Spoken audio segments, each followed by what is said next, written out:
quantum is going to land much faster than we anticipate. People say it's going to break encryption, but there are ways to stop that threat now. How do we protect ourselves? Our digital security was built for a very different era. Identity systems, cloud platforms, critical networks. All of that is in jeopardy here. We already see quantum computers come out of the lab environments into data centers. You can be ready, but it's time to get ready.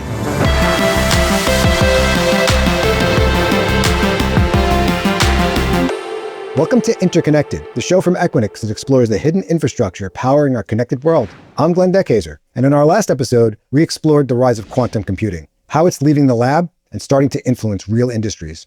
Today, we're looking at the flip side of that story, security. As quantum computers get more powerful, they could eventually make it possible to break the encryption that protects banking, identity, cloud platforms, and the trust that underlies the modern internet. So the big question becomes, if quantum threatens today's security foundations, how do we pivot, strengthen, and prepare the digital infrastructure that the world depends on? To help us make sense of what's real and what comes next, we're joined by Tom Patterson, a pioneer in cybersecurity and critical infrastructure, who serves as Accenture's global lead for emerging technology security. And back again with us, we have Petrina Steele, Equinix's global lead for emerging technologies. Petrina helps shape Equinix's global strategy around emerging tech, with a major focus on AI, quantum, and the ecosystems forming around them. Welcome, Tom and Petrina. Our digital security was built for a very different era. With quantum on the rise, people say it's going to break encryption, but that doesn't really tell the whole story. Can you frame up the current landscape for us on this? What's the challenge we're facing? How does encryption stand up in a post-quantum world? Yeah, the main quantum security risk is the fact that we know that a quantum computer will be powerful enough to create four main areas of risk. The first being able to crack public key encryption. By using algorithms like Shor's, quantum computers can then expose communications, critical infrastructure like finance and energy currently being protected by these methods. And that would mean that things like digital signatures, secure websites, and VPNs would then be vulnerable. The second one could argue that quantum computers may not be at the scale today to crack encrypted data. This threat, however, is immediate due to something called a harvest now, decrypt later. And that means that malicious actors or adversaries can collect encrypted data today to decrypt it later. Those are the two big ones that come to light. So follow-on from that is that critical infrastructure, power grids, financial systems, government communications, and even data centers nowadays, which are labeled as critical infrastructure, can face risks of disruption consequently. And the fourth big one is symmetric key weakening. So as you move towards Shor's and others with certain encryption, it can be weakened by quantum computing. Tom, would you like to break that down a little further for our audience? Like, what would quantum computers specifically be able to do that today's machines can't touch? Yeah, this is a really important point. As you start to look at where you rely on public key encryption, where you rely on things like the RSA algorithms that were conceived of back in the 1970s and have served us well as a society for that long. When you look at what they do for the world, how they keep things running, all of that is in jeopardy here. That's why so many people are focused on solving this problem left of quantum. All the hard work that has to be done before that day that the adversaries can turn us off. It's solvable, and it doesn't even require, bags of cash or wheelbarrows full of new gear. But it does require that focus to be done in advance. So would you say that this security risk is a 2040 problem, or is this something that you're consulting with your clients to prepare for now? So as Petrina said, adversaries are stealing our fully encrypted data today in hopes of just holding on to it in a big farm somewhere, waiting until they can run it on a big enough machine. And we're helping our clients mitigate that. And there are ways to stop that threat now. In advance of quantum computers getting here, you can take that off the table. And you don't do it for everything, but you do focus on what is being targeted right now. So it's a today threat. It's also a today risk, because we know it will take most organizations years to find all of their old vulnerable algorithms, replace them with something new, and then set up a new management scheme for their encryption. That doesn't happen overnight. And so we want them to start earlier because the advances in quantum compute are happening very, very rapidly. Thanks, Tom.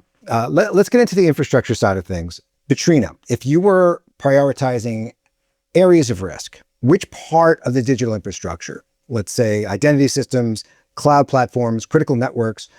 Which are most important to secure first and why? Well, I think all areas housing digital infrastructure must be analyzed for risk, particularly anything that touches critical or sensitive infrastructure. There are a few ways that organizations can prepare. I'm sure Tom has advised many. The main ones are around creating an inventory for cryptography, so identifying all instances where encryption is used across systems or applications. The second area is to really look at adopting post-quantum cryptography as soon as possible. Transitioning from quantum-resistant algorithms often uses hybrid approaches, so using classical plus post-quantum encryption during the migration.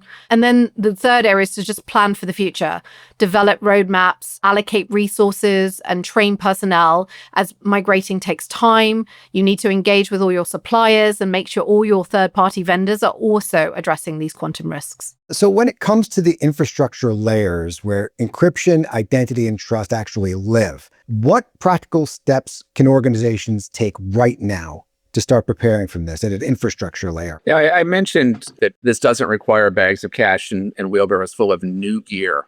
Most of what you have will upgrade to post-quantum readiness by 2030. So if you buy it from a reputable vendor, they want to stay in business. They know that this is going to be required in the new decade. So there's a couple of steps that are really critical for clients to do now. The first one, as you start your quantum security strategy for your enterprise, one of the things that we've learned is this is not a CISO problem or a CIO problem. This is a company effort. This is an enterprise-wide effort. So we really start to get everybody talking, across an organization throughout our clients, so that everyone understands that, hey, this is going to change purchasing. This is going to change legal. This is going to change all the different aspects of the business. So everybody's bought in and know what's happening. But the second thing that is really important to do right up front, because you'll save a ton of time and money and headaches, is you do a quantum risk analysis. You take your existing risk analysis, which every organization does on a regular basis, and you just add one more test. What if you can't trust RSA?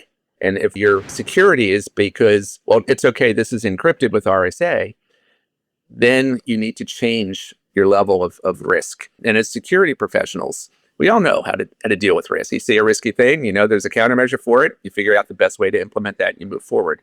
You've got to do that quantum risk analysis up front. So we spend a lot of time with our clients during that initial strategy phase to help them figure out how to apply those tests. You don't have to redo a whole nother risk analysis, but just go through your existing results and add that one test. And it's been eye-opening for our clients around the world. So the answer is you can be ready, but it's time to get ready. Right? You can absolutely be ready, even if you can't change the encryption because it's buried in 6 feet of concrete under the ground kind of a thing. And you've got a risk now. So you can encapsulate those packets that come in and out of those devices with PQC. So you're in fact double encrypting, which does have an overhead cost to it, but you're taking that risk off the table. Yeah, and I guess NIST, the National Institute of Standards and Technology, they offer guidelines and best practices, and they think that there'll be a cryptographically relevant quantum computer potentially available by 2030. But what we know today is that the time frame might be more condensed than we anticipated, given the quantum community seems to be having breakthroughs with increasing regularity, and that end users that we see are more vested in trialing today, given how quickly AI has scaled and the opportunity offered by quantum AI and classical quantum combinations seems to be very compelling. So I think that's going to be really interesting. And for us, we already start to see quantum computers come out of the lab environments into data centers. And so now that those are available and that we also have quantum compute as a service available, this further highlights that I think we'll be looking at a shorter time frame than the 10, 15 years previously estimated. Yeah, our clients range between 2028 and 2032 all over the world. Everybody's targeting an end date somewhere in that. 2030 is the date that NIST has said to begin deprecating the use of RSA. That sort of unlocked everybody moving forward. They no longer spend a lot of time asking me how quantum computing works or quantum physics works. Now they say, we know we have to stop using this algorithm in 4 years, from when we're recording this. That's not a lot of quarters left. how do we switch? What do we have to do in order to go make this change? So you need to get started, you need to have a plan, and you need to work through it with as many accelerators and partners that have been there and done that to make sure you get through in time. So let's talk about what a successful transition looks like, right? So if you can imagine a scenario where an industry, enterprises successfully transition to quantum safe security, right? What problems had to be solved to get to that state? When we do a quantum strategy engagement, we start with what they want to end up with. When they do the discovery phase after the strategy, there's always things that are unencrypted that they expected should be encrypted. We also find a lot of under-encrypted streams that should be higher encrypted. So we're seeing a lot of benefits right off the bat to doing that strategy that have nothing to do with quantum. They're just managing their encryption better. Mm-hmm. We're now looking at many, many, many new post-quantum algorithms. And you use one to download video, and you use another one for a high-speed financial transaction. You use another one in this country that needs you to use their brand. All of this has to be managed. That's why this concept of crypto agility is so key, because you cannot do this by hand. It's not one for one. It's one to many. So you need to bring in technology. And that's where AI can help as much as it's a risk on the other side. Can you explain it to me like I'm a 5-year-old? What makes a post-quantum cryptography algorithm work? Yeah, so the problem can be best simplified by multiplying 3 times 5. We know the answer is 15. Then you can take that 15 and tell me what are the 2 factors that multiply together to get to that 15. In the 1970s, every computer could multiply the 2 together, but no computer would be fast enough to take that 15 and tell you what the 2 prime numbers were, assuming you had a big enough number. That's been the basis for a public key cryptography all along. So all we're doing with PQC is using a different math problem, because we know that quantum computers can solve that math problem instantly. It has nothing to do with quantum physics. It's just a different math problem where a quantum computer will have no advantage over it. That's all we're doing. We're changing one that is vulnerable to one that's not vulnerable going forward. Yeah, I love that. As we think about, what a successful transition would entail for companies to start building towards a 4-5 year roadmap to ensure that they'll be quantum safe.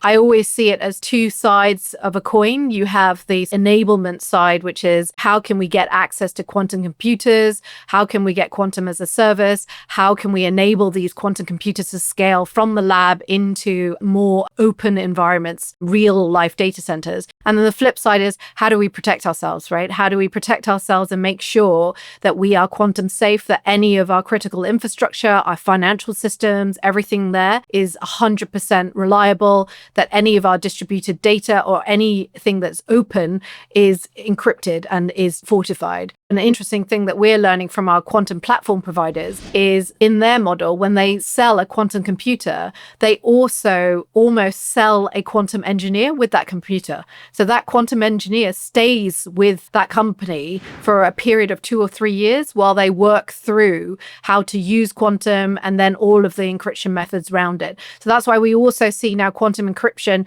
being tied to a lot of quantum compute providers as well, because customers not only want access to quantum compute, they also want to understand how to make themselves safe. So Petrina, what are you most hopeful for in regards to PQC? That people will start implementing it, really. I have a lot of friends that worry about AI, right? They kind of message me and say, should I be concerned about AI? What about the jobs of the future, etc.? And I think, yeah, we should be concerned about AI. We should be looking at guardrails and things like that. But I'm more concerned about quantum, because I think that quantum is going to land much faster than we anticipate. And that's going to put a lot more things at risk than AI will do. I definitely see a change. I mean, the quantum science is evolving very rapidly, but so is the reaction. This has gotten a lot more serious focus by enterprise leaders around the world in the last couple of years than it had in my first 10 years. So it's not just you going through this, it's everybody you deal with. So your entire ecosystem is also changing their encryption over the next few years. And if you don't start talking to them and impedance matching now, they're going to build this and you're going to build that, and you're never going to communicate. You're going to be cut off just because you both did the right thing. So adding that ecosystem coordination is really become valuable. And then you've got to get tuned up on crypto agility. And NIST has now come out and said this is the new push for the new year that you want to focus on. But there's so many good ways to bring some technology in and to make that real that are happening and available today.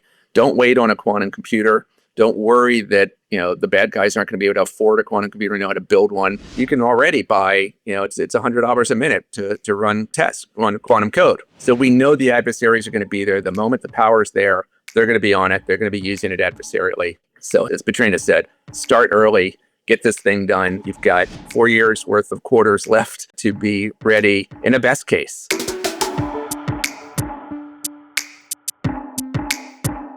Thanks so much to our guests Tom Patterson and Petrina Steele for helping us understand the path towards a secure, quantum-ready future. Stay tuned for our next episode as we explore the technology shaping our digital world. Thanks for listening, and we'll see you next time.